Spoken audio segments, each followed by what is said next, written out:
बुलढाणा जिल्हा परिषदेचे मुख्य कार्यकारी अधिकारी गुलाबराव खरात यांच्या अभिनव संकल्पनेतून बुलढाणा जिल्ह्यात मिशन झेड हा नाविन्यपूर्ण उपक्रम राबविण्यात येत आहे।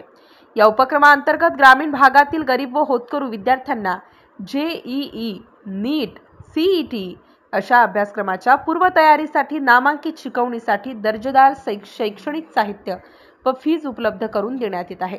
3.5 लाखांपेक्षा कमी उत्पन्न असणाऱ्या आर्थिक दुर्बल घटकातील इयत्ता 8वीच्या विद्यार्थ्यांमधून प्रज्ञावान विद्यार्थ्यांचा शोध घेऊन त्यांना उच्च शिक्षण मिळावे यासाठी शासनाकडून NMMS ही राष्ट्रीय स्तरावरील शिष्यवृत्ती परीक्षा घेतली जाते।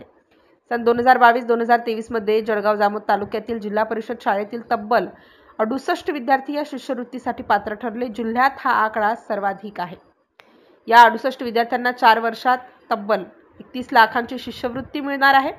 तालुक्यातील जिल्हा परिषद शाळांमधील विद्यार्थ्यांना मार्गदर्शन करून शिक्षक, मुख्याध्यापक, केंद्र प्रमुख व विस्तार अधिकारी यांना दिशा देण्याचे काम जळगाव जामोदचे तत्कालीन गटशिक्षणाधिकारी NJ फाळके यांनी केले आहे। गटशिक्षणाधिकारी फाळके यांनी सुरू केलेल्या या उपक्रमामुळेच मराठी माध्यमातील विद्यार्थ्यांमध्ये स्पर्धा परीक्षांविषयी विशेष ओढ निर्माण झाली।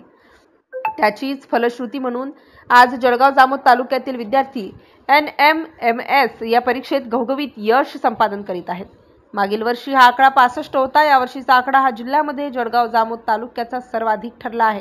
या परीक्षेत घवघवीत यश संपादन करणाऱ्या विद्यार्थ्यांसाठी जिल्हा परिषद मुख्य कार्यकारी अधिकारी गुलाबराव खरात यांनी मिशन झेड या नाविन्यपूर्ण उपक्रमाअंतर्गत संधी उपलब्ध करून दिल्याने गोरगरीब व होतकरू विद्यार्थ्यांचे अधिकारी होण्याचे स्वप्न साकार होणार असल्याने पालकांमध्ये समाधान व्यक्त होताना दिसून येत आहे।